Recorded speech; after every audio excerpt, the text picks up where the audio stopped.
Minha vida mudou drasticamente nos últimos meses.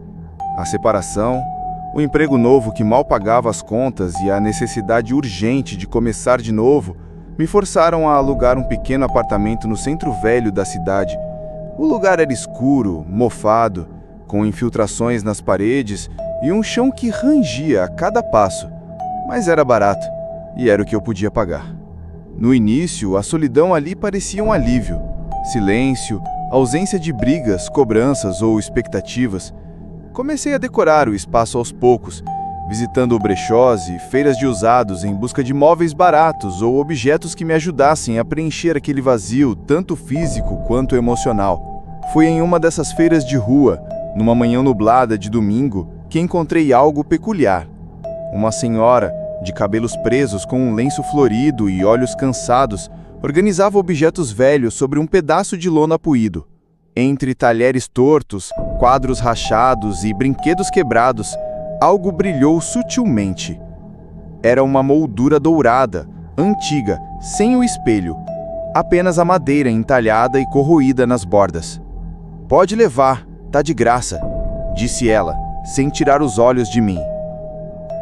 "Essa aí já viu demais." Fiquei em silêncio por um segundo, hesitante, mas aceitei. Achei que com o espelho novo poderia pendurá-la no corredor e dar um ar sofisticado ao lugar. Não me pergunte por quê, mas ao tocar naquela moldura, senti um calafrio subir pela espinha. Achei que fosse o vento, ou a ressaca da noite anterior. Levei para casa e coloquei sobre uma prateleira de madeira improvisada. No instante em que fiz isso, percebi uma mudança sutil. O ar pareceu pesar, como se a atmosfera ao redor tivesse ficado densa. Bati os pés no chão, me estiquei, tentei ignorar. Naquela noite, sonhei com um quarto escuro. Havia algo se movendo nos cantos, uma sombra que se aproximava cada vez mais. Acordei suando frio. O relógio marcava 3h13. Olhei para a moldura. Juro que vi um brilho.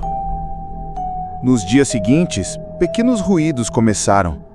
Arranhados, estalos e murmúrios só audíveis quando a casa estava mergulhada no silêncio. Pensei em rato, depois em paranoia. Me convenci de que era apenas o som do prédio antigo acomodando-se. Mas então vieram os reflexos. A moldura, mesmo sem vidro, começou a mostrar imagens, rapidamente, como lampejos.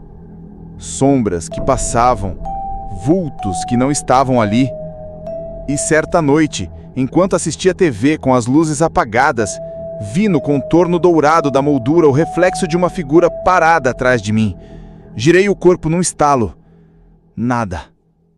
Mas a figura permaneceu lá, por um breve segundo, sorrindo. Decidi contar para Hugo, um amigo de infância, que sempre foi mais cético do que eu. Ele riu, como eu já esperava. "Cara, você tá muito sozinho. Vem aqui em casa, a gente toma umas." Na noite seguinte, Hugo apareceu no meu apartamento. Trouxe cerveja e pizza. Por um tempo, parecia que tudo estava normal. Conversamos, rimos, mas por volta da meia-noite, enquanto ele falava de um problema no trabalho, parou de repente. "Ei, você ouviu isso?" Era um sussurro, longo, como uma prece em língua desconhecida. Vinha da direção da moldura. Hugo se levantou e se aproximou do objeto. "Isso aí tá estranho. Onde você arrumou isso mesmo?" Antes que eu pudesse responder, o som se intensificou. Agora eram gritos abafados. A moldura começou a vibrar levemente sobre a prateleira. Hugo recuou. "Joga isso fora, agora!" Mas algo me impedia. Um apego estranho. Como se aquele objeto tivesse se fundido à casa, ou a mim. Depois daquela noite, Hugo nunca mais voltou lá. Nem atendeu minhas ligações por um tempo. E os eventos estranhos se intensificaram. Luzes piscavam, rachaduras surgiram na parede ao redor da moldura. Sussurros viraram gritos, e os sonhos se tornaram pesadelos indescritíveis. Numa noite, após um sonho em que me via preso dentro de um espelho, acordei com sangue no travesseiro. Meu nariz sangrava sem motivo aparente. A moldura brilhava. E no chão, rabiscado em algo que parecia fuligem, estava escrito: "Você é o próximo." A essa altura, eu não comia, não dormia, mal saía de casa. Estava obcecado. Pesquisei tudo sobre objetos amaldiçoados, espelhos encantados, portais espirituais. Foi então que encontrei um artigo antigo publicado em um jornal de 1942 sobre uma família desaparecida no interior de Minas Gerais. A matriarca, segundo relatos, havia enlouquecido após adquirir um espelho de moldura dourada. Seus filhos desapareceram um a um. O espelho foi queimado, mas a moldura, por algum motivo, sobreviveu e foi doada a um convento. A peça sumiu anos depois durante um incêndio misterioso. Era a mesma moldura. Eu tinha certeza. Desesperado, procurei uma mulher chamada Lourdes, especialista em fenômenos paranormais. Ela vivia em um sítio afastado, cercada por livros antigos e incensos queimando. Mostrei uma foto da moldura. Ela empalideceu. Isso não é um espelho comum. É um véu. Um portal. Ele mostra o que existe do outro lado, mas também permite que eles vejam você. Perguntei como me livrar daquilo. Ela me deu um ritual. Simples, mas arriscado. Você não deve hesitar. Precisa ser corajoso e precisa estar sozinho. Na noite seguinte, preparei tudo como ela mandou. Símbolos com giz ao redor da moldura, velas negras nos cantos da sala. Quando comecei a entoar as palavras, senti o chão tremer. As paredes rangiam. A moldura começou a girar lentamente no ar. Uma fumaça negra saía de dentro dela. A figura, a mesma dos meus sonhos, surgiu. Tinha olhos vazios, uma boca costurada e um corpo coberto por uma mortalha de sombras. Ela se arrastava na minha direção. Mas eu continuei recitando as palavras. Lourdes havia me dito para não parar. Quando cheguei à última linha do cântico, um estalo forte ecoou. A moldura caiu no chão, rachando. A figura gritou um som que parecia um trovão invertido e foi sugada para dentro. Silêncio. Fiquei ali, caído, chorando, tremendo. Pensei que tinha acabado. Pensei que estava livre. Mas ao olhar para a moldura, vi meu reflexo. E ele piscou. Eu não pisquei. Ele piscou. Entendi ali que algo havia dado errado. A entidade não foi selada. Ela trocou de lugar comigo. Ela agora está aqui, dentro de mim. E toda vez que olho para um espelho, vejo ela sorrindo. E se você me encontrar um dia, por favor, não confie em mim. Meu nome é Noemi, e por mais que eu tente esquecer o que vivi, certas memórias insistem em retornar. Eu nunca fui supersticiosa. Cresci ouvindo histórias de assombrações e objetos amaldiçoados, mas sempre achei que fossem apenas exageros populares ou formas de assustar crianças. Pelo menos era isso que eu pensava, até aquele dia. Eu sempre amei bonecas. Desde menina, mesmo vivendo no interior, cercada por plantações e animais, meu sonho era ter aquelas bonecas de capa de revista. Enquanto as outras crianças brincavam com bonecas de pano ou improvisadas com sabugos de milho, eu me perdia nos catálogos que alguma tia da cidade me mandava. Quando cresci, tive uma filha chamada Letícia, uma menininha alegre, cheia de energia. Eu queria dar a ela tudo aquilo que eu nunca pude ter, especialmente bonecas. Ela também adorava. Em uma viagem com meu marido a Belo Horizonte, resolvemos explorar o centro histórico e entramos em uma rua cheia de antiquários e lojas de objetos usados. Uma vitrine me chamou a atenção. Era uma loja pequena, com uma fachada antiga e desgastada, mas o interior exibia relíquias encantadoras. Entre porcelanas, joias antigas e vitrolas, havia uma prateleira iluminada no fundo da loja com uma coleção impecável de bonecas antigas, estilo Barbie. Eram 6 no total. Cada uma com trajes elaborados, cabelos bem penteados e uma aura quase hipnótica. A dona da loja, uma senhora franzina de pele pálida e olhos muito escuros, se aproximou silenciosamente e disse: "Leve-as. Elas merecem um novo lar. Não questionei. A voz dela era firme, mas baixa, como se sussurrasse para dentro da minha mente. O preço? Baixíssimo. Tão baixo que, por um momento, achei que estivesse cometendo um roubo. Aceitei imediatamente. Quando cheguei em casa, arrumei as bonecas em uma estante no quarto da Letícia. Ela ficou encantada. Passava horas admirando-as. Mas algo começou a mudar. Nos primeiros dias, Letícia passou a acordar no meio da noite chorando e pedindo para dormir na minha cama. Dizia que ouvia vozes no quarto. Eu atribuí isso a sonhos. Crianças têm imaginação ativa, pensei. Mas as coisas pioraram. Letícia passou a se recusar a brincar no quarto. Quando eu perguntava por quê, ela dizia com naturalidade assustadora: "A boneca de vestido azul me chama de noite."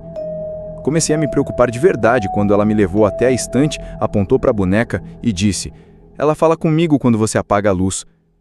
Resolvi testar. Esperei todos dormirem e entrei no quarto. As bonecas estavam estaticamente dispostas como sempre, mas o ambiente parecia carregado. Um frio leve, mesmo em uma noite quente. Quando me aproximei da boneca de vestido azul, senti um arrepio inexplicável. E então ouvi um sussurro baixo, quase imperceptível, mas que soou diretamente dentro da minha cabeça. "Você voltou." Recuei. O medo me paralisou. Fiquei ali, parada, sem saber o que fazer. No dia seguinte, procurei um padre conhecido da família. Ele veio até minha casa, abençoou o quarto e aspergiu água benta sobre as bonecas. Durante alguns dias, tudo ficou tranquilo. Letícia voltou a brincar, a dormir bem. Achei que o problema tivesse sido resolvido. Mas a paz durou pouco. Uma noite, acordei com um barulho seco no quarto dela. Corri e encontrei a boneca de vestido azul fora da estante, deitada no chão, com os olhos fixos na porta como se esperasse por mim. Letícia dormia, mas remexia-se como se estivesse tendo um pesadelo. Ao tentar pegá-la no colo, ela murmurou algo que gelou meu sangue. "Ela não gosta de você, mamãe." Foi quando tomei uma decisão. Peguei todas as bonecas, coloquei em um saco de pano, dirigi até uma clareira afastada, nos limites da cidade, e fiz uma fogueira. Usei álcool, madeira seca, rezei e joguei as bonecas nas flamas. Elas queimaram rapidamente, mas com um cheiro estranho, que não era de plástico. Era um odor adocicado, mas podre, como se carne apodrecida estivesse sendo queimada. Um vento repentino quase apagou as flamas, mas resisti. Fiquei ali até o último resquício das bonecas virar cinzas. Depois disso, as coisas melhoraram. Letícia nunca mais mencionou vozes, dormia bem e o clima em casa voltou ao normal. Mas eu nunca mais fui a mesma. Evito brechós, antiquários e qualquer objeto que não tenha vindo diretamente da loja ou da fábrica, e toda vez que passo por aquela região de Belo Horizonte, sinto um arrepio involuntário. Uma semana após destruir as bonecas, resolvi voltar à loja para entender o que aconteceu. Queria falar com aquela senhora, perguntar de onde aquelas bonecas vieram. Mas quando cheguei lá, a loja estava fechada, a fachada havia mudado. No lugar, um salão de beleza em reforma. Perguntei a um senhor na região sobre o antigo comércio e ele me respondeu: "Antiga loja de velharias? Aquilo fechou fazem mais de 3 anos. A dona morreu sozinha ali dentro. Dizem que o corpo só foi encontrado dias depois pelo cheiro." Naquele momento, senti as pernas fraquejarem. A loja onde comprei as bonecas não devia sequer estar funcionando. O que vi? Com quem falei? De onde vieram aquelas bonecas? Nunca saberei. E talvez seja melhor assim. Hoje, Letícia está com 9 anos. Cresceu forte, saudável e sem memórias da estranheza que um dia habitou nosso lar. Eu sigo minha vida com mais cautela, e toda vez que passo por uma loja de objetos usados, aperto o passo e rezo em silêncio. Algumas histórias não têm fim. Elas apenas adormecem esperando ser despertadas por alguém desavisado, como eu fui um dia. 2 histórias, 2 objetos, 2 caminhos distintos para um mesmo fim. O despertar do invisível. Tanto a moldura esquecida num bazar empoeirado, quanto as bonecas vendidas por um brechó misterioso, mostram que o mal, às vezes, não se apresenta com gritos ou sangue, mas com silêncio, presença e olhar fixo. Quantas vezes passamos por esses objetos aparentemente inofensivos, ignorando o que carregam? E se por trás de cada item antigo houver um fragmento de dor, sofrimento ou maldição, esperando um novo lar para se manifestar? O mais assustador não é o que esses objetos fazem, mas o que revelam, que há forças ao nosso redor que não entendemos e que podem nos escolher, mesmo quando não acreditamos nelas. Talvez, da próxima vez que você encontrar algo antigo demais, barato demais ou estranho demais, pense 2 vezes antes de levar para casa, porque o que parece inerte pode estar apenas esperando por você. Se você tem uma história para contar, você pode nos enviar no e-mail que está na descrição desse vídeo. Será um prazer contar sua história. Até a próxima!